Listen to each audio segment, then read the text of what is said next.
I always felt like an outsider in my own home, like I didn't quite belong. My parents loved my brother openly, proudly, while I got used to silence and cold stares. I told myself I was just being dramatic until I found the adoption papers hidden deep inside my father's safe. My whole life had been a lie. And when I finally asked for the truth, my mother looked me in the eye and said, "You should be grateful we even took you in." That was the moment I knew I had to find where I really belonged. My name is Mia, and for most of my life, I felt like a guest in my own family.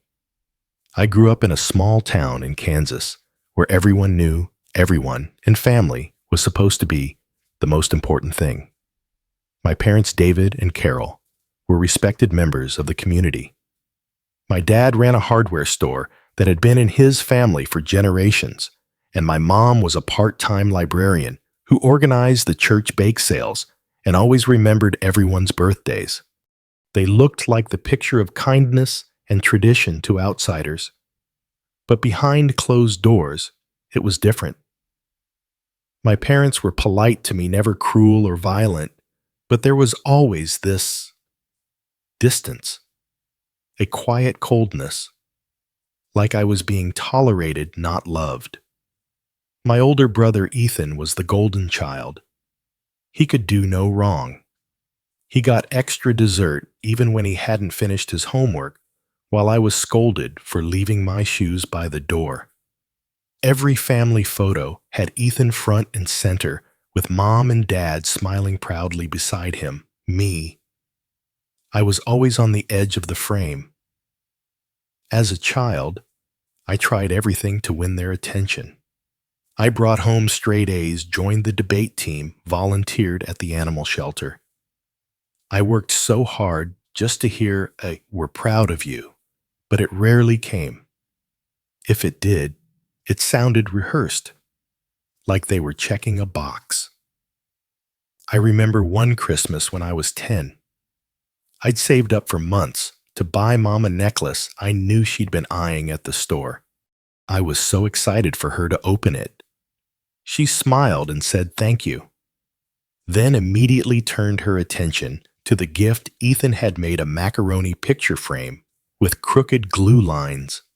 She gushed over it for hours. I told myself I was imagining things, that maybe I was being too sensitive, but that feeling never went away. As I got older, I started noticing little things that didn't quite make sense. I didn't look like anyone in my family. While they all had sandy blonde hair and pale blue eyes, mine were dark brown with olive skin that tanned in the summer. I chalked it up to some long-lost relative or recessive gene. But deep down, I knew there was more to it. There were also the whispered conversations that stopped when I walked into the room. The glances exchanged between my parents whenever I asked about our family tree or where I'd been born. And the biggest clue, there were almost no baby photos of me. The earliest picture in our family album showed me at about 2 years old, sitting awkwardly on Carol's lap while she looked off camera, not smiling, not maternal, just distant. Once when I was around 13, I asked my mom where I was born. She paused for a second too long before saying, "At the county hospital." Of course. Then she quickly changed the subject. Something about her tone made my skin crawl. Still, I pushed those feelings down. I wanted to believe they were my real parents, that maybe they just weren't very affectionate, that some families were like that. I buried myself in books and writing, creating stories where the characters were loved unconditionally, where someone like me belonged. By high school, I had built a version of myself that could function despite the quiet rejection. I got good grades, made a few close friends, and kept my head down. But even then, there was always that void, like a part of me was missing. and I couldn't name what it was. It wasn't until I turned 21 and moved back home for the summer after college that everything began to unravel. One night, my parents had gone out to a fundraising gala, and I stayed home cleaning the guest room. While organizing the closet, I noticed a small key taped to the inside of a shoebox. Something about it made me pause. I'd never seen a key like it before, thin silver with a tiny number etched into the side.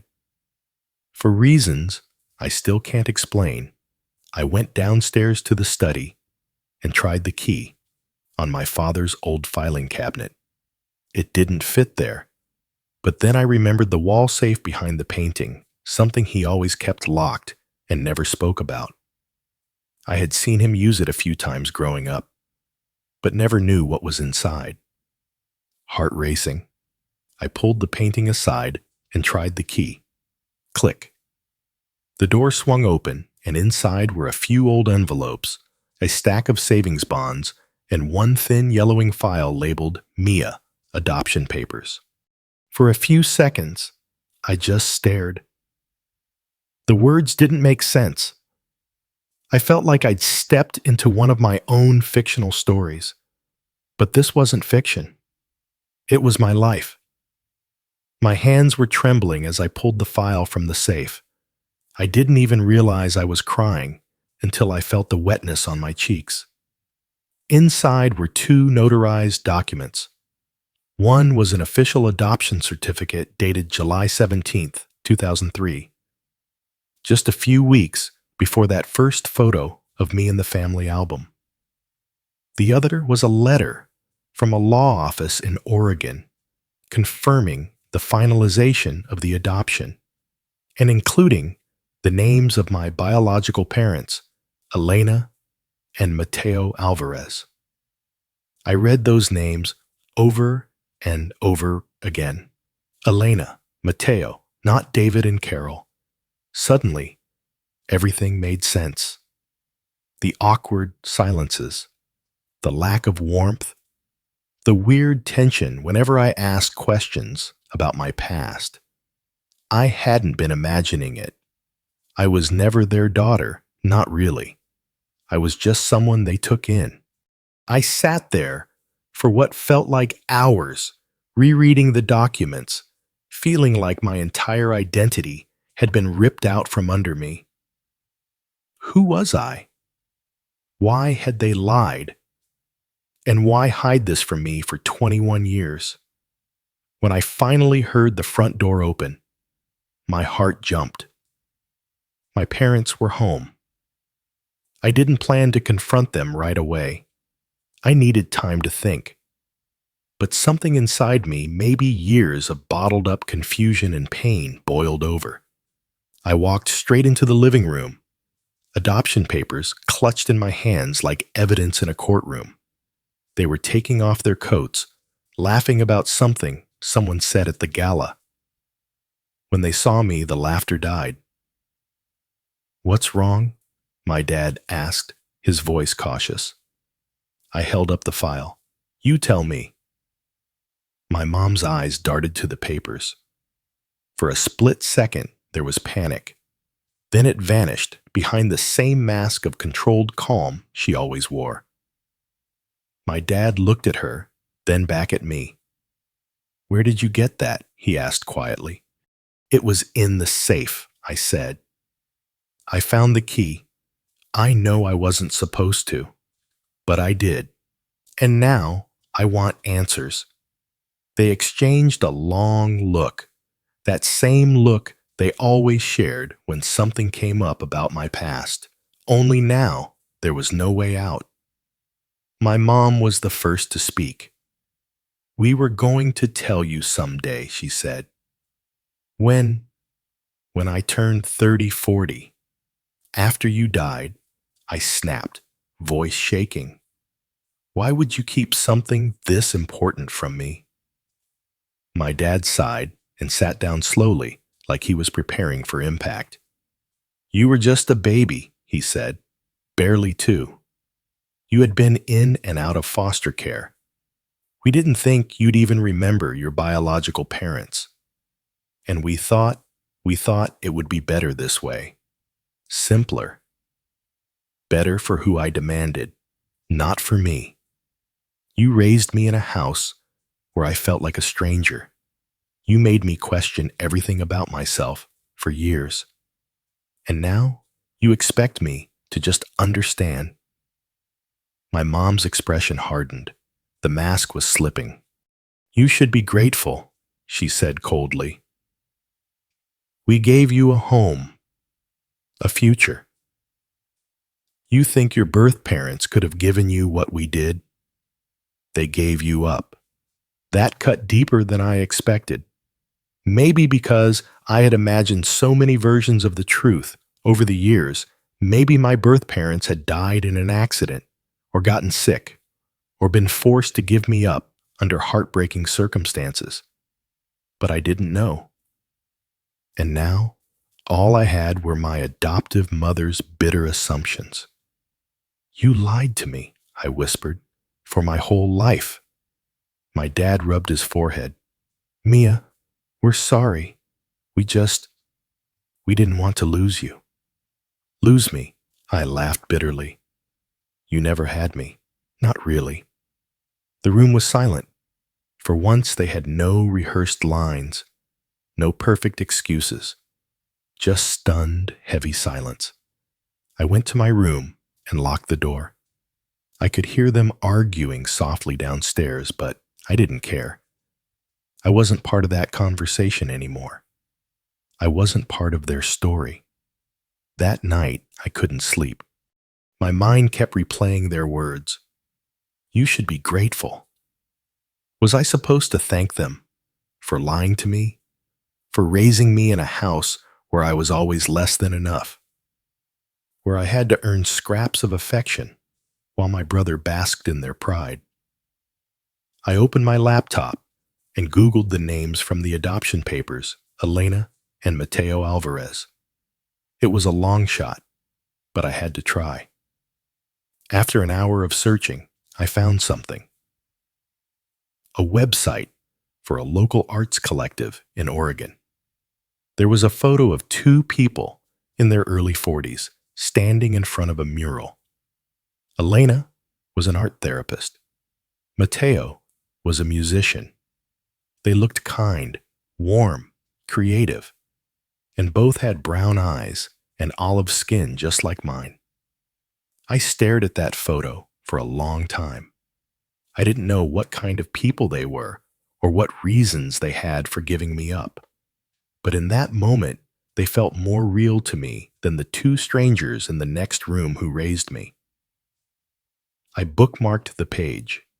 The next morning, I packed a small bag and left without saying a word. I didn't know what I was expecting when I boarded the Greyhound bus to Oregon that morning. I had no plan, no money, aside from the few $100s in my savings account, and no idea what I was going to say if I actually found Elena and Mateo. But I knew I couldn't stay in that house a second longer. Not after what they said. Not after what they hid. I sent a text to my best friend Rachel, letting her know I was okay. I didn't tell her everything, just that I needed to get away for a while.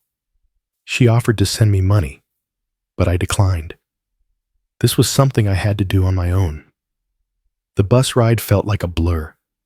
I watched the scenery change, from flat farmland to dense forests and snow-capped mountains, my heart pounding the entire time. Every hour that passed felt like I was peeling away from the person I used to be. That version of Mia, the obedient daughter, the invisible girl, was fading, and someone braver was taking her place. When I finally arrived in Eugene, Oregon, it was just past sunset. The air smelled like pine and rain. I stepped off the bus and looked around, clutching my duffel bag tightly. I had scribbled the address of the arts collective on a torn notebook page. It wasn't far. I took a cab and had it drop me off a block away. My stomach was in knots. What if they didn't want to see me? What if they didn't remember me? What if I wasn't enough? The building was a cozy brick space covered in painted vines and bright flowers. Through the windows, I could see people working on canvases, laughing, chatting. It looked happy. I stepped inside. A woman at the front desk smiled at me. "Hi there. Looking for someone." I cleared my throat. I'm looking for Elena. Elena Alvarez. She tilted her head. "Sure. She's in the back studio. Want me to get her?" "No, I'll find her. Thanks." I followed the hallway, heart pounding with each step, until I saw a woman standing in front of a giant canvas, her hands streaked with paint. She was humming softly to herself. She had long, dark curls and warm brown eyes. I recognized her instantly from the photo. Elena. She turned. At first, she just looked curious, but then her eyes widened. Her mouth parted slightly, and for a long moment she didn't speak. "Mio," she whispered, like the name had been buried in her heart for decades. I nodded, and the tears came before I could stop them. She dropped her paintbrush, rushed over, and pulled me into her arms. "Oh my God, you're here. You're real." We stood there sobbing in each other's arms while the noise of the studio faded into nothing. For the first time in my life, I felt like I belonged somewhere, like I had come home. That night, Elena took me to the little apartment she shared with Matteo. When he walked in and saw me, he froze. Then he whispered my name like it hurt to say it. He didn't cry like Elena. He just hugged me silently, as if trying to convince himself I was real. They made tea. We sat at their small kitchen table, surrounded by art supplies and music sheets. And then the questions began. How did you find us? Do your parents know you're here? Are you okay?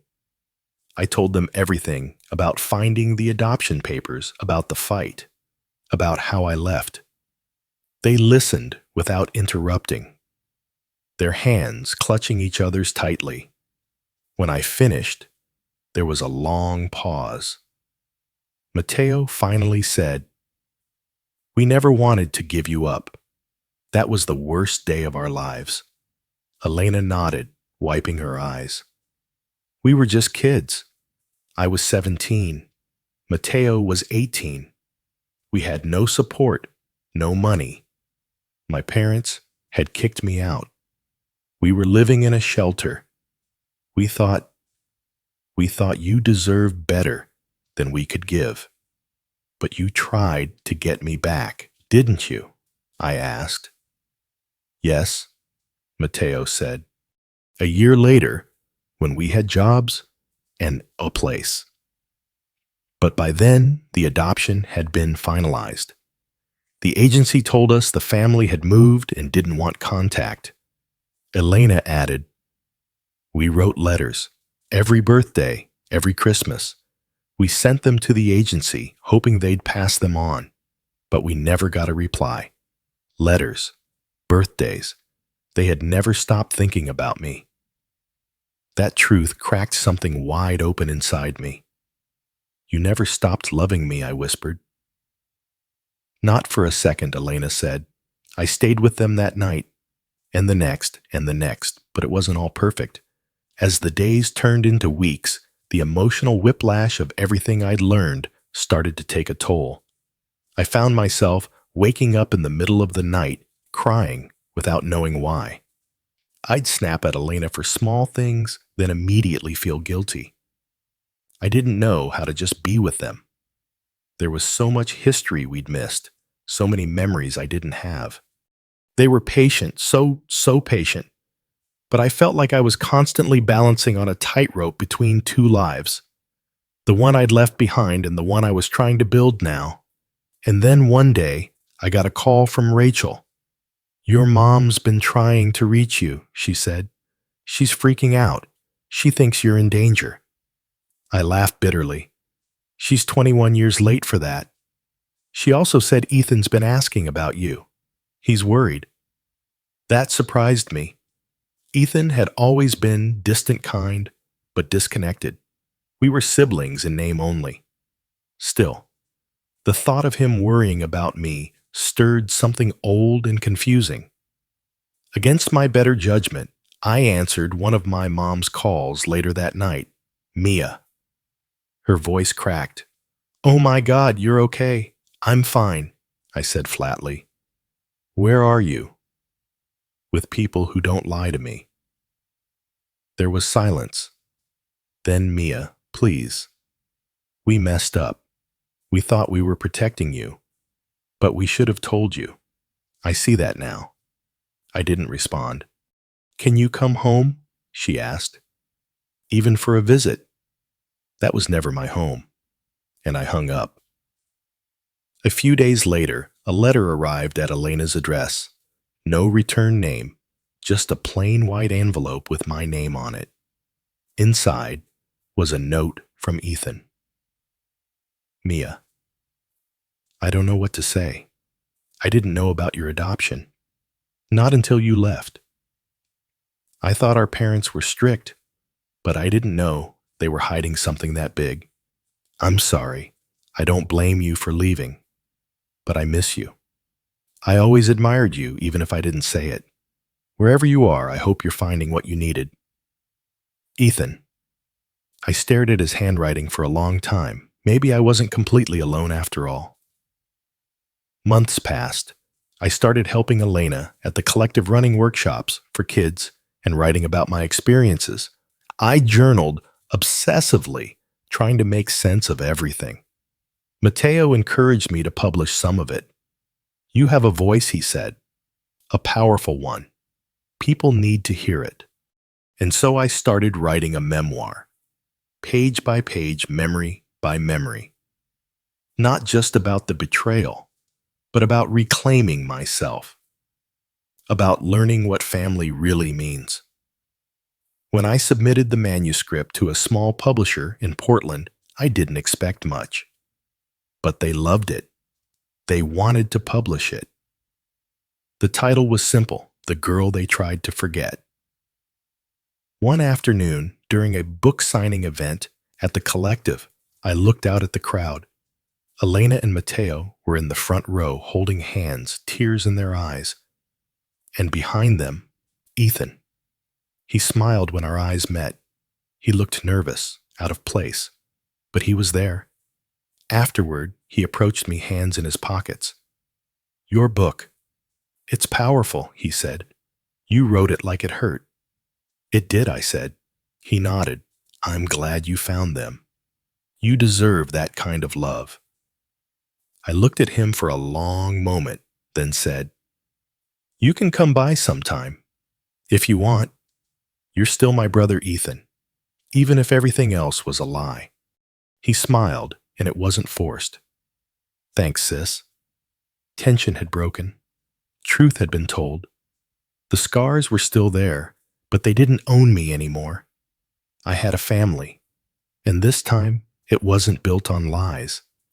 I never thought I'd return to that house. But 6 months after my book was published, after interviews, articles, a growing online following, I got an invitation in the mail, handwritten, from my mother. "Mia, we saw your interview on PBS. We read your book. We didn't expect you to forgive us, but your words, they made us see just how much we hurt you. Ethan's graduating next week. He asked if you'd come. He wants you there. So do I. If you can find it in your heart, Mom." I sat with the letter for hours. Part of me wanted to throw it away, but another part, the part that had spent years aching for closure, said, "Go." So I did. I wore a simple dress, no makeup. I wanted to walk in as I was. Not their lost daughter. Not a best-selling author. Just Mia. The house hadn't changed. Still beige walls. Still the smell of lemon cleaner. But everything felt smaller now, like it had shrunk while I grew. My mom opened the door. Her eyes were puffy, like she'd been crying for days. "Mia," she whispered. "Hi." She reached to hug me, but I took a step back. "I'm here for Ethan," I said softly. "That's all."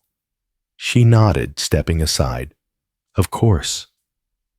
Inside, my father sat stiffly in his recliner, staring at the TV, though it wasn't on.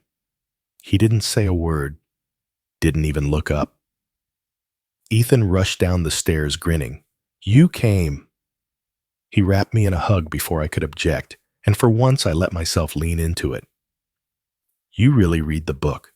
I asked him. "Twice," he said. "And I gave it to my girlfriend's mom. She cried." I laughed quietly. "Good." The graduation itself was short. He gave a speech, surprisingly heartfelt, thanked his family, then paused, looked right at me and said, "And to my sister Mia, who taught me that truth, no matter how painful, always brings freedom. I'm proud to be your brother."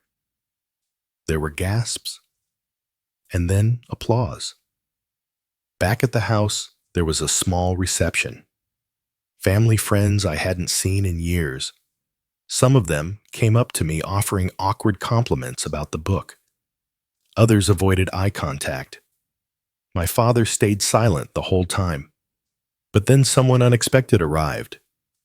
A local journalist from the city paper. She came up to me near the back porch. "I'm sorry to intrude," she said, "but I've been hoping to meet you. Your memoir shook this town. People are still talking about it." I raised an eyebrow. "Really?"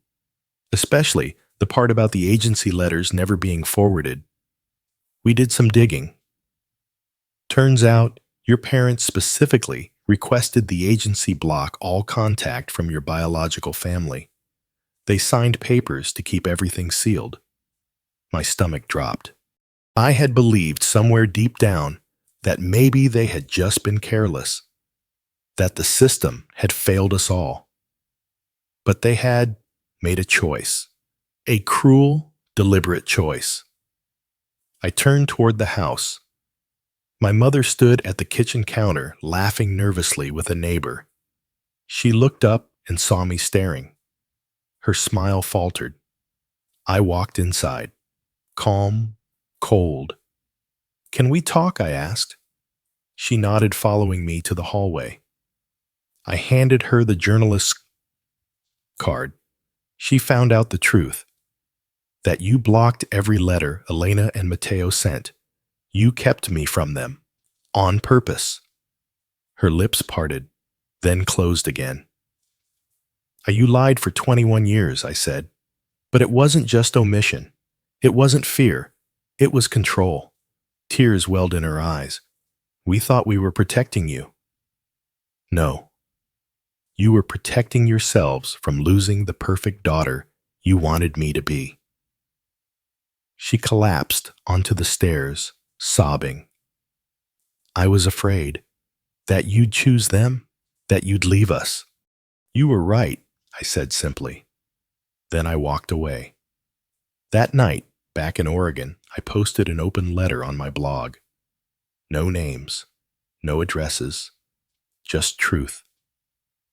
To those who raised me in silence, you taught me how to hide, how to smile through betrayal.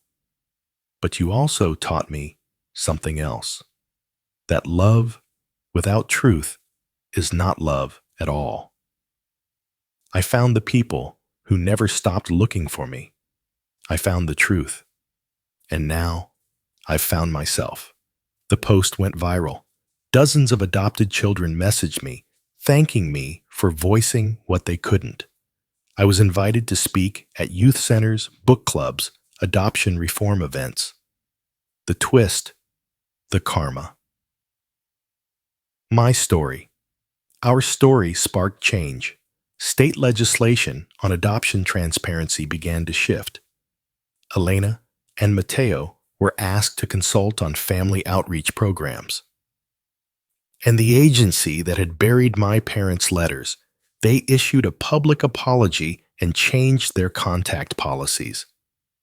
Months later, I got another letter from my mother. It simply read, "We lost you long before you left. I just didn't know how deeply. I hope someday, but I understand if someday never comes." I folded the letter, tucked it between the pages of my book, and closed it gently. Because the truth was, I had already found what I needed, and I was never going back.